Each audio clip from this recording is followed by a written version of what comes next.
Dan kami sekarang sedang bersama narasumber kami yaitu Ibu Medan.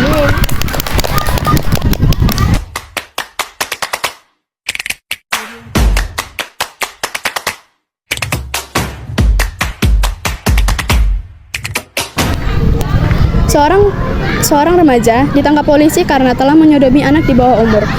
Pelaku tersebut berinisial ANP, berusia 17 tahun. Dilakukan karena ia menonton video porno. Hal ini terjadi pada 19 September 2024. Hal ini terjadi di kosan di Bandar Lampung. Peristiwa ini diikuti oleh polisi, ANP atau pelaku, dan Kompol Kurmen Rubianto. Dan hal ini juga terjadi di sekitar lingkungan Sekolah Lentera Harapan Banjaragung. Pelaku ini berinisial B atau ABS. Dia menonton video porno tepat sehari sebelum Pekan Nusantara.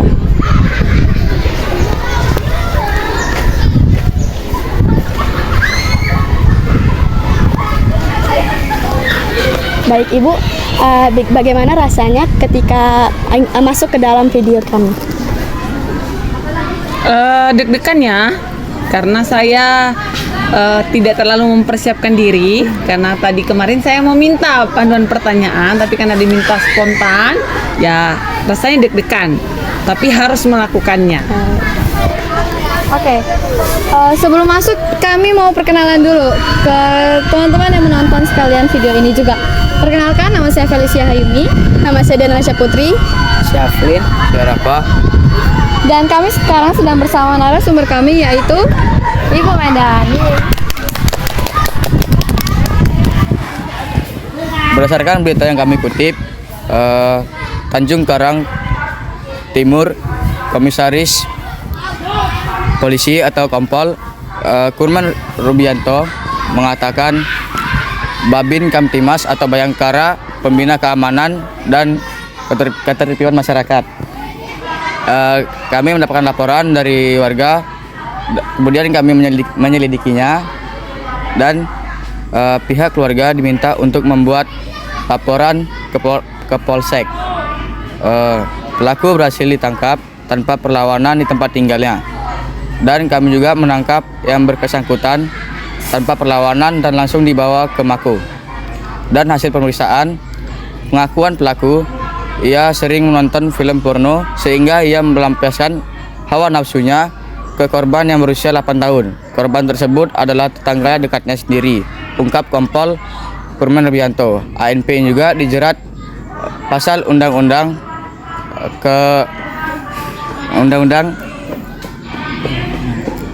Pelindungan Anak dengan hukuman 15 tahun di penjara. Lalu di sini ada remaja dari Sekolah Lentera Harapan Banjaragung ini. Dia merasa penasaran dengan video porno karena di media sosialnya terlewat video porno. Nah, dia ini mencari tahu agar bisa menonton video porno tersebut di web atau aplikasi yang berbau porno. Setelah dia bisa tahu, dia pun mulai menonton video itu dan merasa sangat seru dan memenuhi hasratnya. Nah, karena itu dia pun mulai kecanduan untuk menonton video porno. Nah, sesungguhnya manusia ini diciptakan oleh Allah dengan sangat baik dan dengan akal budi. Nah, akal budi itulah yang mencerminkan kehendak kita, karena manusia diciptakan dengan kehendak bebas. Nah, sama seperti di Galatia 5 ayat 13, saudara-saudaraku, kau memang dipanggil untuk mereka. Maka jangan gunakan kesempatan kemerdekaan itu untuk menggunakan hal yang tidak baik, melainkan melayani orang lain. Nah, Ibu pasti tahu tentang free will atau kehendak bebas. Kira-kira apa menurut Ibu hubungan antara free will dengan kejadian anak remaja menonton video porno? Oh, terima kasih ya Hayumi ya dan teman-teman sudah menjelaskan dengan sangat baik ya. isu yang terjadi di lingkungan kita saat ini dan puji Tuhan kalian peka begitu ya terhadap hal tersebut. Ya, pertama ya Tuhan menciptakan manusia itu dengan sangat sempurna ya, diberikan akal budi, diberikan kepintaran, diberikan hikmat untuk berpikir mana yang harus saya kerjakan, mana yang tidak harus saya lakukan ya. Namun akibat kejatuhan manusia ke dalam dosa sehingga membuat manusia ini dapat melakukan dosa itu ya. Jadi apa yang dimaksud dengan kehendak bebas? Kehendak bebas namanya harusnya kalau bebas itu sesuatu yang sesuka kita, betul ya. Tapi kehendak ini terbatas ya. Sekalipun dia kehendak bebas namun terbatas. Jadi ada boundariesnya, ada pembatasnya. Jadi kita bebas di dalam kebebasannya Tuhan. Jadi Bu Medan bebas, kalian semuanya bebas, kita boleh bebas tapi dalam lingkarannya Tuhan. Jadi kalau keluar dari lingkaran itu artinya sudah terlalu bebas begitu ya, sudah tidak bebas lagi tapi keluar dari aturannya Tuhan itu. Jadi kehendak bebas itu adalah kemampuan yang Tuhan berikan bagi kita untuk berpikir ya. Oke, Bu Medan sedang menjelaskan ke kakak-kakak. Angel boleh keluar sebentar. Ada Bu Sipa gak? Nanti dicari di TK. Oke? Cari sendiri. Iya, boleh ke TK. Oke ya, itu dia ya. Oke, mohon maaf ya. Ada sedikit iklan dari Angel. Ya, itu tadi ya. Jadi kehendak bebas itu kemampuan yang Tuhan berikan untuk kita memilih mana yang tepat, mana yang benar, tapi semuanya ada batasannya gitu. Sekarang kami sudah memahami apa itu free will, tapi lebih lagi kami ingin bertanya kepada Ibu beberapa pertanyaan tentang kenakalan remaja persoalan menonton video pornografi. Apakah ada regulasi dari pihak sekolah untuk lebih memperketat penjagaan siswa supaya siswa itu tidak menonton video porno? Menonton video porno itu kan aksesnya masing-masing, betul ya. HP, kendali, jempol ada di masing-masing kita. Cara berpikir juga ada di masing-masing kita tadi ya. Jadi tidak ada secara langsung begitu ya dari sekolah yang mengatakan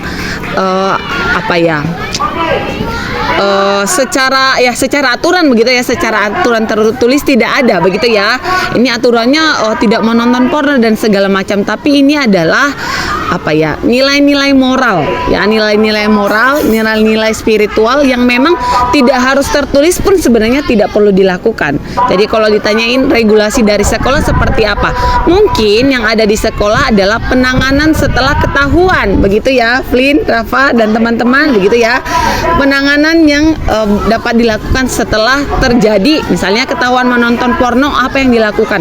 Oh, ini biasanya konseling begitu ya, dipanggil oleh Wakasis. Nanti kita konseling pertama, kedua, kalau ada perubahan, puji Tuhan. Kalau memang tidak ada, kita melihat tidak ada perubahan nih di anak atau pola belajarnya berubah justru semakin menurun, biasanya kita akan menyampaikan ke orang tua, memohon bantuan dari orang tua.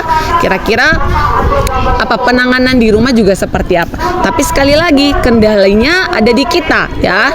Jadi makanya karena kendalinya ada di kita, maka kita harus mengendalikannya itu dengan baik. Itu. Di mana Ibu mengetahui tempat yang biasanya digunakan untuk menonton video porno?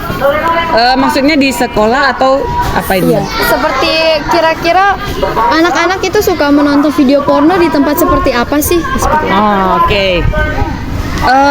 Bu Medan nggak pernah mendapati langsung ya kalau di sekolah. Tapi kalau yang namanya dosa, di mana saja bisa terjadi ya.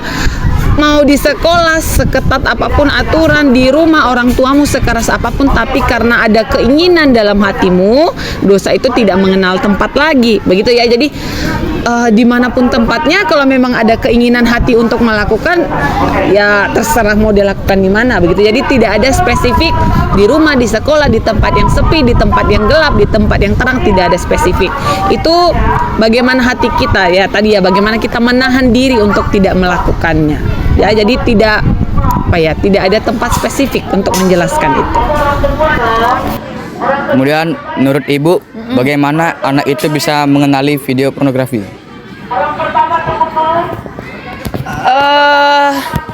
Bu Medan nggak pernah riset ya. Bu Medan tidak pernah melakukan riset bagaimana anak mengenal video porno. Tapi karena memang kita terpapar dengan teknologi, ya terpapar langsung. Bahkan ya, sekarang anak TK bahkan udah ada yang punya HP masing-masing, begitu ya. Jadi biasanya ada penawaran-penawaran yang dekat itu dengan game online mungkin, begitu ya. Atau iklan, biasanya kita buka berita karena websitenya tidak berbayar, biasanya ada iklan-iklan yang menampilkan. Atau bahkan ya, film-film, sinetron sekarang itu menawarkan hal-hal yang berbau dengan pornografi. Jadi itu tadi terlalu dekat dengan kita melalui teknologi yang kita miliki. Jadi mereka bisa mengenal dari mana saja, atau mungkin ada trauma pernah melihat secara langsung, begitu ya, atau perlakuan-perlakuan yang nggak tepat dari orang lain. Itu yang mungkin membuat mereka mengenal pornografi. Kemudian, kapan Ibu menyadari ada siswa lentera yang menonton konten pornografi, Bu? Kapan tepatnya kurang tahu ya, Bu Medan kurang jelas. Tapi Bu Medan pernah memanggil salah satu murid Ibu, begitu ya, karena kasus pornografi.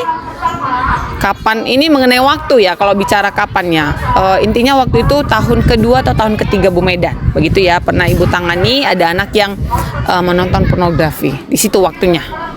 Oke, pertanyaan selanjutnya sebenarnya ini pertanyaan dadakan. Jadi saya mau bertanya, kira-kira menurut Bu Medan apakah ada manfaat atau edukasi ketika kita menonton video pornografi, seperti hal positif yang bisa kita dapatkan setelah menonton video pornografi? Apakah hal tersebut berdampak, ada setidaknya sedikit dampak positif ke kita, atau memang sama sekali tidak ada? Namanya pornografi, Ayumi, itu pelanggaran di hadapan Tuhan. Jadi tidak ada sedikit pun positifnya ya. Namanya pornografi itu pasti akan membawa kita ke hal yang buruk, begitu ya, ke sesuatu yang justru merenggut pikiran kita untuk memandang lawan jenis kita justru tidak sebagaimana mestinya. Contohnya ya, karena ada si A misalnya sudah menonton pornografi, terpapar dengan pornografi, akhirnya ketika memandang lawan jenisnya sudah tidak dilihat lagi sebagai temannya, tapi mungkin dilihat sebagai objek seksnya, begitu ya. Jadi itu justru merusak pikiran. Jadi kalau ditanya ada pengaruh positifnya, sama sekali tidak ada. Justru ini adalah pelanggaran, dosa, atau itu bahkan bisa mengubah kebiasaan baik kita. Yang dulunya rajin, akhirnya malas. Yang dulunya kita pandang teman kita sebagai ya wanita ciptaan Tuhan atau laki-laki ciptaan Tuhan, sekarang kita memandangnya sebagai objek seksnya kita, begitu ya. Lalu Bu, bagaimana cara agar remaja ini dapat memahami dampak pornografi tanpa perlu mengalaminya secara langsung? Oh ya, ini pertanyaan yang bagus sekali ya. Karena kadang memang ada anak-anak yang tidak memahami apa itu pornografi, tapi di sekolah diberikan edukasi untuk tidak menonton pornografi misalnya gitu. Jadi dia bingung, aku kan nggak pernah menonton, kenapa aku harus diajari caranya untuk tidak menonton? Aku kan tidak pernah menonton. Pertama ya, anak-anak semuanya harus memahami bahwa diri kita ini adalah bait Allah. Diri kita ini semuanya dari ujung kepala sampai ujung kaki itu adalah Tuhan ciptakan sempurna adanya, begitu ya. Jadi gunakan setiap apa yang Tuhan berikan itu dengan baik. Kemudian manfaatkan waktu untuk hal-hal yang positif. Ya, gunakan waktumu untuk hal-hal yang positif. Kerjakan justru bagianmu masing-masing, biar nggak ada kesempatan buat si iblis datang, begitu ya. Biar nggak ada kesempatan dari si iklan-iklan tadi itu atau hal-hal yang berbau pornografi itu untuk datang ke kita. Jadi tadi perlengkapi diri. Itulah kenapa kita di sekolah itu devosi setiap hari, chapel di hari Jumat, belum lagi pelajaran agama dan segala macamnya, itu kita semakin diperlengkapi. Jadi perlengkapi dirimu, gunakan waktumu untuk hal-hal yang positif. Itu mungkin. Oke, kami mungkin akan menutup di sini, tapi sebelumnya kami menyimpulkan bahwa dari free will tadi menonton video pornografi itu pilihan kita dan keinginan daging kita, sehingga itu membuat murka Tuhan karena Tuhan memberi free will sebagai anugerah untuk kita, tetapi malah kita salah gunakan. Kami sadar akan hal ini bahwa menonton video pornografi adalah keberdosaan, sehingga kami berkomitmen untuk tidak menonton video pornografi dengan sengaja. Sekian dari video wawancara kami. Terima kasih banyak Ibu. Terima kasih. Kasih semangat belajar.